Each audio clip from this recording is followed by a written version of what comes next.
베드로전서 1장 3절부터 9절까지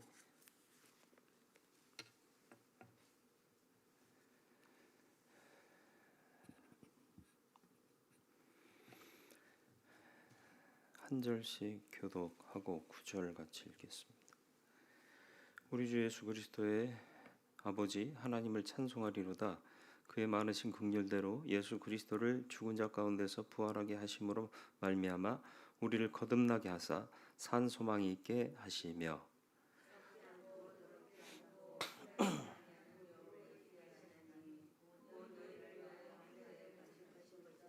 너희는 말세에 나타내기로 예비하신 구원을 얻기 위하여 믿음으로 말미암아 하나님의 능력으로 보호하심을 받았느니라.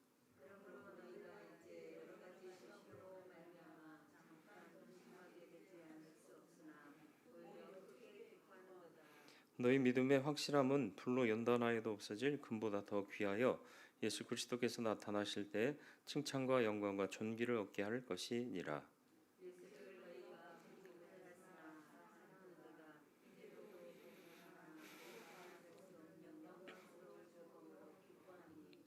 믿음의 결국 곧 영혼의 구원을 받음이라. 아멘. 7절 말씀이 맞는 말씀인가요? 너희 믿음의 확실함은 불로 연단하여도 없어질 금보다 더 귀하여 예수 그리스도께서 나타나실 때 칭찬과 영광과 존귀를 얻게 할 것이니라. 우리의 믿음이 그렇게 확실한가요? 주님이 주신 믿음은 확실한데 우리가 가진 믿음이 불확실한 거죠. 고난에는 세 가지 종류가 있어요. 애매히 고난 받는 경우, 내가 일을 저지르지도 않았는데 그 고난을 내가 고스란히 받아요. 억울하죠. 내 죄 때문에 받는 고난이 있습니다. 내가 잘못했고 내가 실수했기 때문에 고난을 받는. 마지막으로는 선을 행하다가 고난을 받는 경우 있습니다.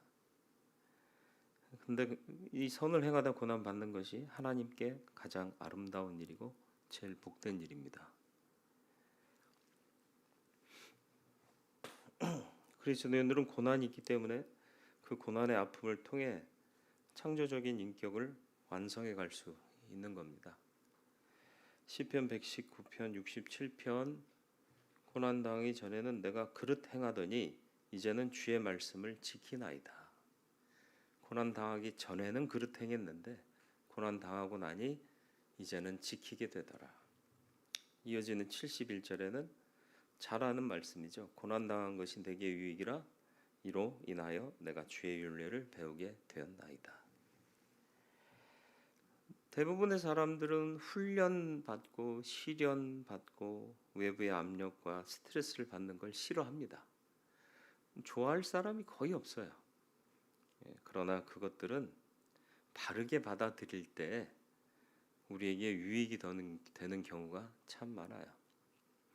그래서 우리 속담에도 과부가 과부 마음을 안다는 얘기가 있잖아요.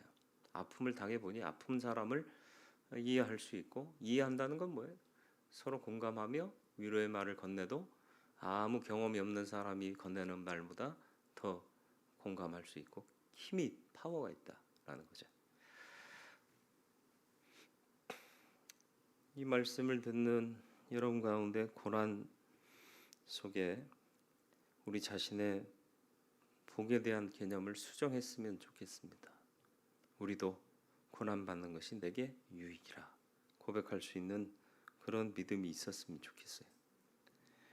문제없고 그저 평탄한 속에서 해결과 성공의 주인공이 되는 것이 아니라 고난을 이기며 감당하고 그래서 영광을 얻는 자 되게 해달라고 기도해야 돼요. 우리 너무 많이 약해져 있어요. 그렇지 않습니까? 애들은 더 약해지고 있는 것 같아요. 심성이 약해져요.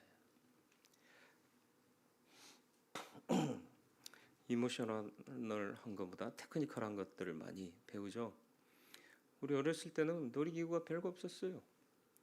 망토 하나 걸치면 날아다니고 나무떼기에다가 실 매달면 낚시하는 거고, 상상력으로 모든 게 상상력으로. 요즘 애들은 상상력을 펼칠 수 있나요? 아니요. 메커니즘을 배우잖아요. 핸드폰 어떻게 누르고 어떤 앱을 깔면 내가 좋아하는 게임을 어떻게 할 수 있다. 그리고 게임이 현실인 양 빠져들 때가 많다라는 거죠. 그러니까 풍부한 상상력보다 누군가가 만들어 놓은 틀 속의 메커니즘 안으로 들어가는 거예요.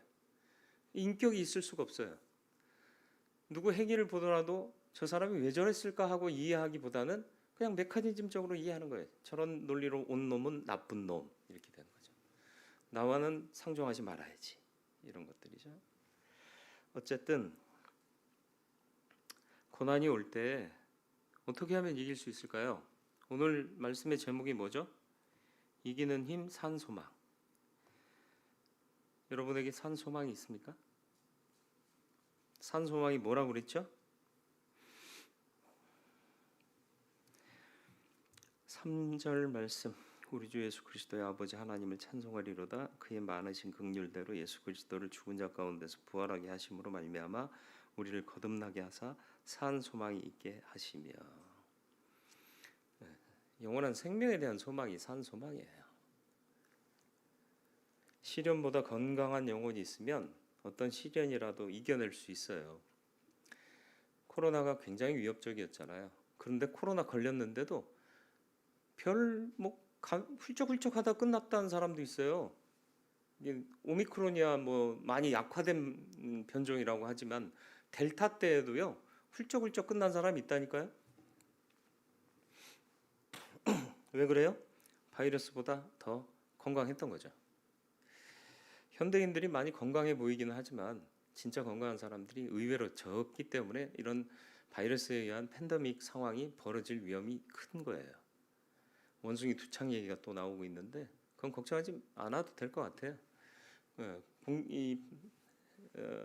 코로나처럼 공기 전파력이 거의 없다라고 보는 거죠. 오랜 시간을 같이 하고 있는 가족끼리는 전염될 가능성이 있지만 그렇지 않고 한번 지나가다 후 했는데 그걸 들이마시고 원숭이 두창에 걸릴 가능성은 없다는 거죠. 자신 있어 보이고 대단해 보이는 사람도요 사실은 약한 것이 인간이에요. 너무 쉽게 무너져요. 인기 많이었던 연예인들이 왜 갑작스럽게 자살할까요? 기업 경영하던 경영주가 자살을 하잖아요. 대학 교수 많이 배웠을 텐데 많이 알 텐데 자살해요. 약해요. 인간이기 때문에. 남의 말 할 필요 없습니다. 나는 강한가요? 강하고 싶을 뿐이지 강하지 않아요. 그걸 인정할 때부터 주님이 필요한 거예요. 근데 나는 강하다고 착각하니까 주님이 필요 없는 거고 은혜가 필요 없는 거죠.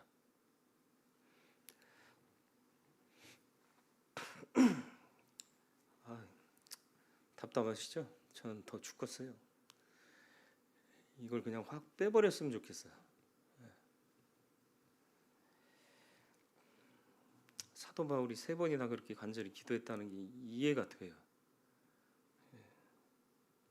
그래도 사도 바울이야 뭐 설교하다가 뭐 킁킁거리거나 이러지는 않았을 거니까 그나마 낫지.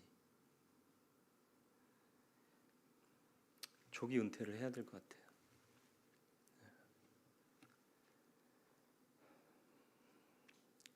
이런 마음은 약한 마음이에요. 건강하면 이런 생각 안 해요. 육신으로 건강하면 더할 나위도 없겠지만 더 중요한 건 영적인 건강이에요. 영적으로 건강하세요. 그러면 죽도록 충성할 수 있는 마음이 생겨나요. 하나님의 은혜가 그거니까. 베드로전서는 현재의 고난과 다가올 고난에 대해서도 얘기하면서 이게 고난으로 끝나는 게 아니라 우리에게 주어질 영광의 서막이다. 서로는 좀 지지부진하고 힘들지만 결론은 하나님께 있기 때문에 영광이요 영생이다. 이걸 얘기하고 있어요. 왜 이런 것들을 강조했을까요? 이 당시 로마 황제가 그리스도인들을 노골적으로 핍박했습니다. 그리고 이제 이 서신 기록되고 1년쯤 후에 네로 황제 잘 아시잖아요. 엄청난 박해가 불어오게 되는 거죠. 로마 시내를 불태웠어요. 왜 그랬느냐는 뭐 다들 뭐 네로의 마음이 아니니까 그냥 상황을 보고 유추하건대 로마가 구도시라 한 번에 밀어버리고 탁 새로 이제 로마를 멋지게 신도시로 건축했으면 좋겠는데 살던 사람들이 자기 보상 안 해주면 안 물러나거든. 그러니까 불을 지르게 한 거지. 싹 다 태워버리고 밀어버리고 다시 세우고 싶었다라는 거죠. 그래서 어떤 책에서는 그러잖아요. 불타는 로마를 보면서 네로가 하프를 키면서 노래를 불렀다고. 근데 이제 로마에 사는 사람들이 기득권자들이잖아요. 잘 나가는 사람들이잖아요.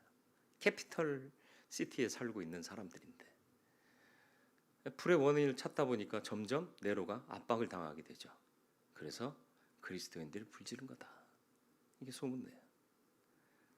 그래서 엄청난 핍박이 더해지게 된 거죠. 그래서 기독교인들을 화형에 처했는데 길거리에 십자가에 못 박아서 그 시신에 그 몸에다가 기름을 끼얹고 불을 질렀다는 거죠. 그런데 이런 상황에서도 성도들은 이 베드로 전서를 받으면서 베드로가 쓴 첫 번째 편지를 받으면서 큰 위로와 확신을 가질 수 있었다는 거예요. 왜? 우리의 본질을 경각시켜 줬기 때문에. 우리의 본질이 뭐죠?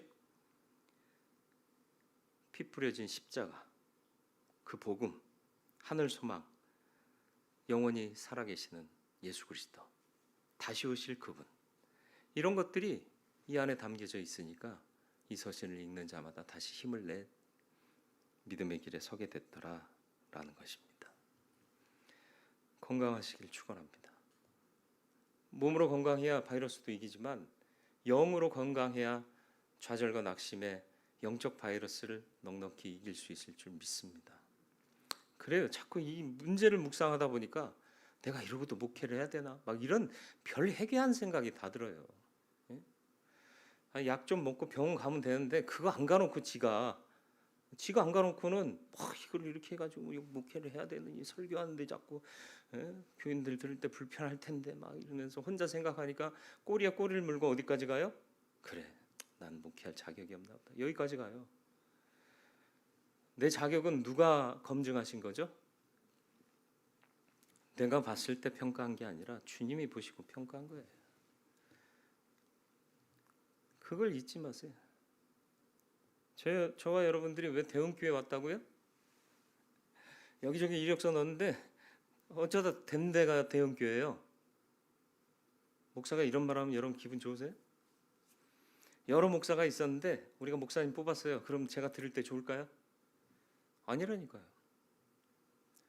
어떤 모양으로든지 우리가 이곳에 오게 된 것은 목사든 집사든 권사든 어떤 직분을 가진 어느 누구든지 간에 하나님께서 보내신 거예요. 그래서 교회를 찾다 그냥 오신 분이잖아요. 스스로라고 쓰면 안 돼요. 인도하심 따라. 누구의 인도하심? 성령의 인도하심을 따라온 거예요. 스스로 온 게 아니에요. 교회는 스스로 올 수 없어요. 누군가의 인도를 받아야 되는데 사람이 인도하면 인도자가 누구가 되는 거고 그냥 어떻게 하다 보니 왔습니다. 그런 건 없어요. 주님께서 그 영혼을 여기로 인도하시는 거예요. 또 이기는 힘이 뭘까요? 건강해야 이긴다. 두 번째는 확신과 소망이 있어야 이기는 거예요.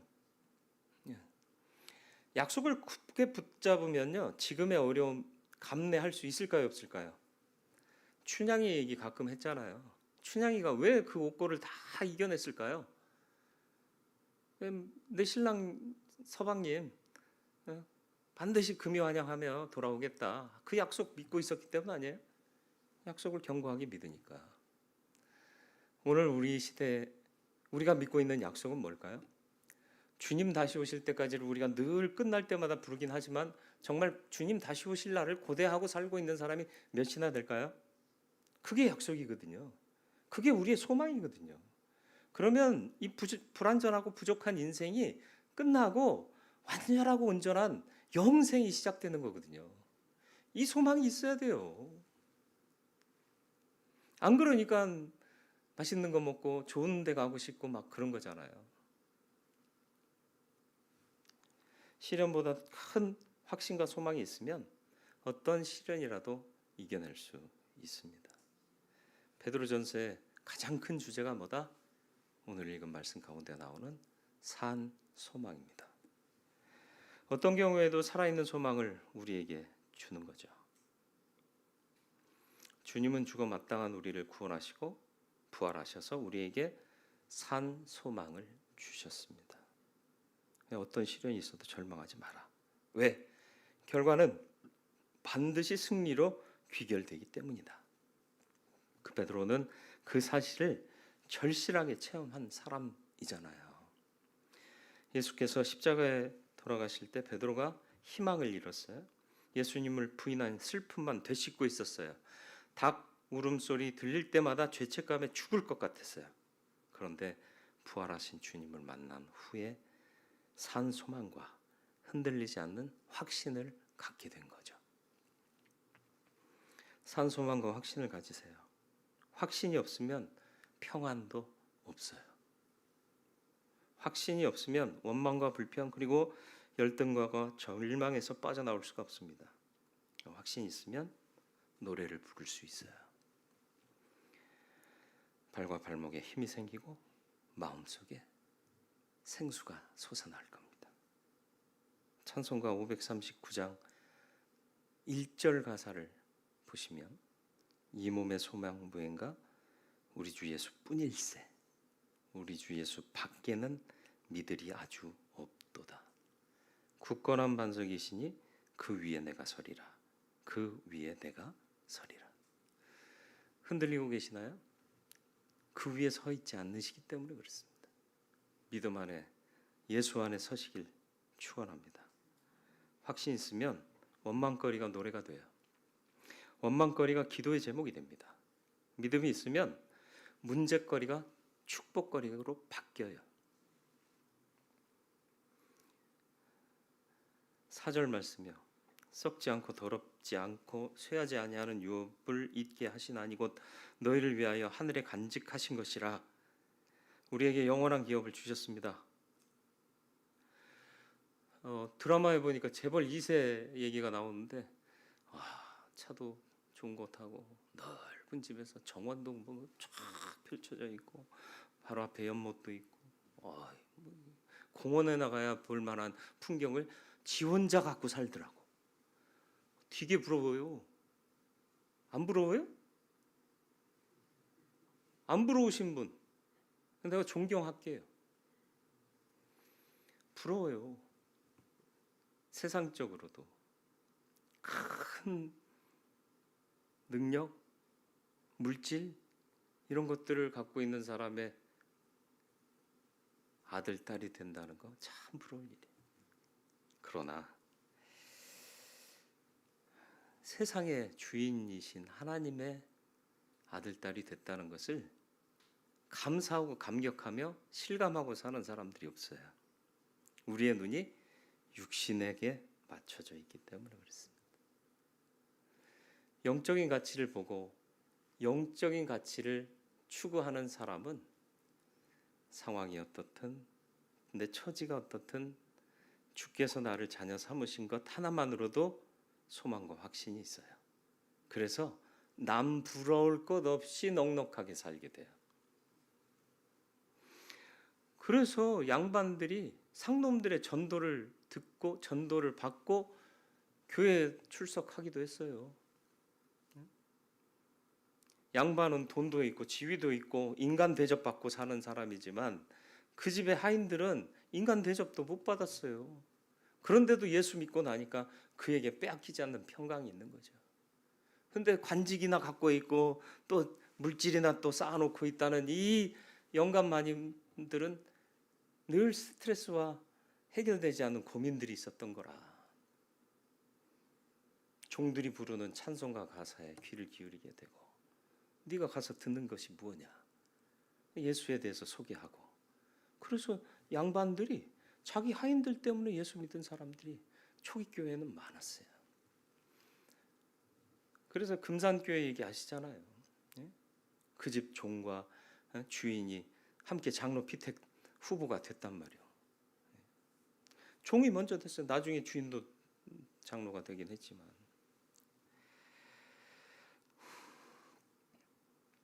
5절 6절 너희는 말씀에 나타나기로 예비하신 구원을 얻기 위하여 믿음으로 말미암아 하나님의 능력으로 보호하심을 받았느니라. 그러므로 너희가 이제 여러 가지 시험으로 말미암아 잠깐 근심하게 되지 않을 수 없으나 오히려 크게 기뻐하는도다. 시련은 인생의 가장 좋은 양약일 수 있대요. 쉽게 받아들여지진 않아요. 시련 없었으면 좋겠어, 솔직히. 그런데 왜 이런 말씀을 했을까? 얼마 전에 제가 이제 그냥 가만히 있는데 다운된 적이 있어요. 막 그냥 세상이 하얘 보이고 그랬어요. 그러고 나서 한참을 있다가 정신을 차렸어요. 야, 이렇게 부르시면 난 주 앞에 섰을 때 뭐라고 나를 내놓을 수 있고 주님이 나를 과연 기뻐 맞으실 수 있을까? 진지하게 생각되더라고.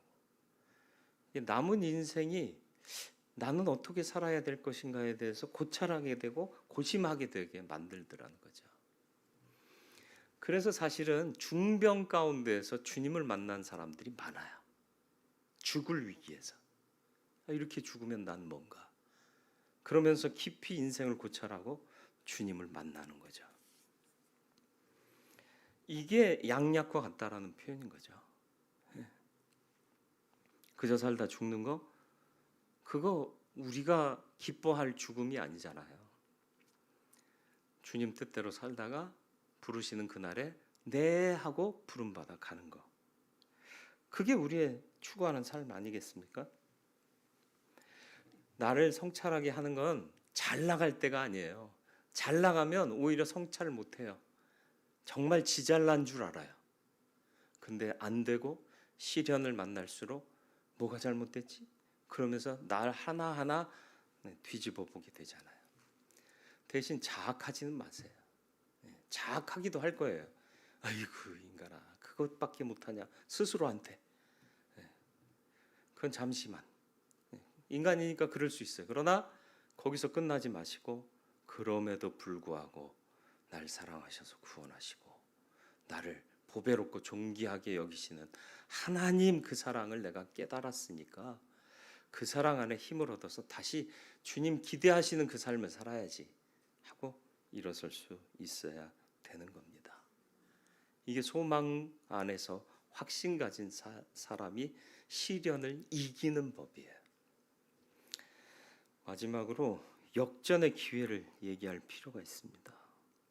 시련을 거룩함의 기회로 삼을 수 있어요. 7절 말씀을 보시죠. 네, 얘가 왜 대답을 하죠? 잘 모르겠대요. 7절 말씀이요. 너희 믿음의 확실함은 불로 연단하여도 없어질 금보다 더 귀하여 예수 그리스도께서 나타나실 때 칭찬과 영광과 존귀를 얻게 할 것이니라. 불로 연단한다는 말이 나와요. 뭘까요? 에도키마라는 헬라어인데요. 순전한 것을 얻기 위해서 계속 시험하고 단련한다는 말이에요. 24K 금을 얻기 위해서 금 14금 18K 이렇게 다 넣어요.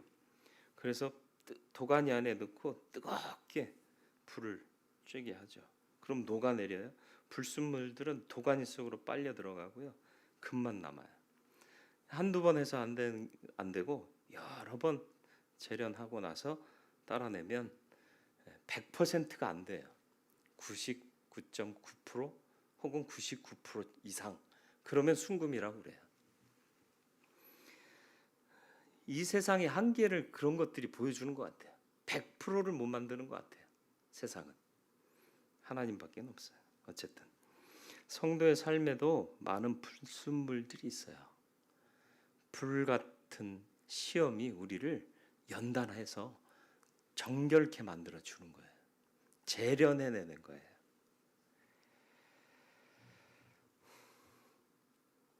심하게 아파 본 적 있으세요?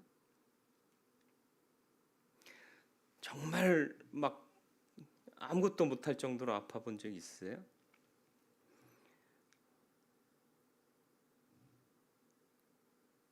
근데 가진 게 다 소용이 없어요. 몸 하나 건강한 것만도 얼마나 큰 복인지 깨달으면 은혜 아니면 내가 살아갈 수가 없네요 하고 고백할 수 있게 됩니다. 아브라함은 아들 이삭을 번제로 드리라는 시험이 왔을 때 자기와의 씨름, 자기를 포기하는 그 시험에 온전히 순종했습니다. 엄청난 고난이에요. 엄청난 시련이에요. 아들을 제물로 바치라는 건.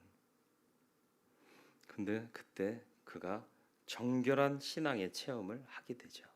그래서 창세기 22장 12절에 뭐라고 말씀하느냐? 이제야 내가 하나님 경외하는 줄을 알았노라. 그리고 아들 이삭을 데려가신 게 아니고 예비해 놓으신 양을 잡아 제사를 마칠 수 있게 해 주시더라.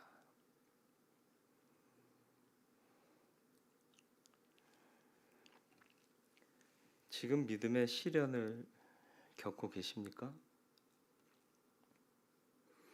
믿음의 진실함을 하나님이 단단하게 해주고 계시는구나. 그렇게 생각하시고 믿음으로 극복해내실 수 있기를 바랍니다. 믿음의 진실성은 복과 성공을 통해 평가되는 게 아니라 시련을 통해 평가돼요. 세상의 일도 마찬가지잖아요.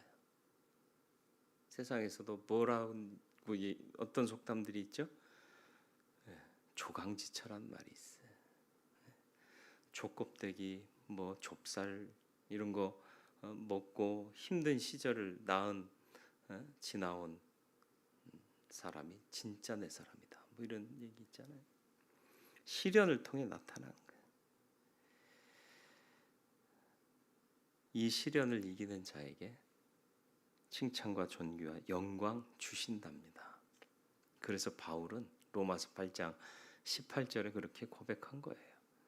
생각건대 현재의 고난은 장차 우리에게 나타날 영광과 좋게 비교할 수 없도다. 시련은 나쁜 것만이 아닙니다. No pain, no gain 이라는 말이 있어요. 고통이 없으면 얻는 것도 없다. 그런 말이고요. 잘 아시는 말씀 No cross, no crown 이란 말도 있어요. 십자가 없이는 왕관도 없다. 그런 뜻입니다. 병이 깊어졌던 스펄전 목사님에게 한 사람이 찾아와서 많이 아프시죠? 그렇게 물었어요. 스펄전 목사님이 대답해요. 예, 너무너무 아픕니다. 그러나 이 고통보다도 주님은 내게 더 가까이 계십니다. 이것이 나의 위로입니다. 이 대답인데 참 이런 말을 어떻게 해내죠? 병이 너무 아프지만 주님은 이 병보다 내 더 영혼에 가까이 계시다라는 거예요. 그게 내 위로다. 이런 믿음이 오늘 우리에게도 있었으면 좋겠습니다. 이 시대가 그런 믿음을 갖지 못하게 만드는 일들이 참 많지만은 그 가운데 이 믿음을 갖고 사는 사람은 하나님이 기뻐하시는 자가 될 줄 믿습니다. 지금까지는 어떻게 사셨습니까? 앞으로는 어떻게 사시겠습니까? 이걸 결정하셨으면 좋겠습니다. 건강하시길 바라요. 그래서 병마를 이기시고 영적인 병마도 능히 이길 수 있기를 바랍니다. 확신과 소망을 갖고 사세요. 소망이 분명하면 쓰러지지 않습니다. 역전의 기회를 잃지 말으시길 바랍니다. 그래서 오히려 고난 가운데 하나님의 뜻을 찾고 주의 영광을 나타낼 수 있는 믿음으로 견고케 되는 저와 여러분들의 삶이 되길 바랍니다. 혹여 시련이 오고 어려움이 닥쳐올 때 불편한 감정 아주 없이 할 수 없어요. 주님도 그거 못 하셨다고 얘기했잖아요. 겟세마네에서 뭐라고 기도했다고요? 정말 담대한 믿음만 갖고 계셨던 분이면 십자가 전날 밤에도 쿨쿨 주무셨을 거예요. 주여 믿습니다 그러고. 그런데 밤새도록 기도하잖아요. 땀방울이 핏방울처럼 변할 때까지 눈물과 땀을 흘리면서 이 잔을 내게서 옮겨 주옵소서. 나 죽기 싫단 말이에요. 쉬운 말로. 그래도 답이 없잖아요. 그리고 답이 없는 게 아니라 답은 알잖아요. 하기 싫을 뿐이지. 하고 싶지 않을 뿐이지. 결국 그 기도 끝에 뭐라? 내 원대로 마옵시고 아버지의 원대로 되기를 원하나이다. 믿음의 길은 네, 제가 할게요. 이렇게 신나게 나설 수 있는 건 절대 아닙니다. 힘들어요. 제가요? 꼭 굳이 제가 해야 될까요? 갈등하고 번뇌하는 게 맞습니다. 고넬료의 집에 보내질 때에도 베드로는 주저했습니다. 기드온에게도 큰 승리를 약속하셨지만 기드온은 하나님의 뜻을 몇 번이나 검증하고 싶어 했습니다. 믿음으로 신나게 나설 수 있는 사람은 없습니다. 그러나 믿음으로 굳건히 나설 수 있는 사람은 있습니다. 저와 여러분들이 그 믿음의 사람이 되길 바라고, 그 믿음의 근거는 영원한 생명을 주신 산 소망에 있기를 주님의 이름으로 축원을 드립니다. 거룩하고 자비로우신 아버지 하나님, 우리가 산 소망을 얻은 자들입니다. 예수 그리스도를 통하여 주어진 이 생명의 놀라운 가치, 참 복을 놓치거나 잃어버리거나 잊어버리지 말게 해 주옵소서. 시련이 닥쳐올 때 마음이 무너질 수 있겠사오나 믿음으로 다시 설 수 있는 우리들 되게 하여 주옵시고, 언제나 주님 편에서 믿음으로 일어서는 하나님의 사람들 다 되게 하여 주옵소서. 예수 그리스도의 이름으로 기도드리옵나이다. 아멘.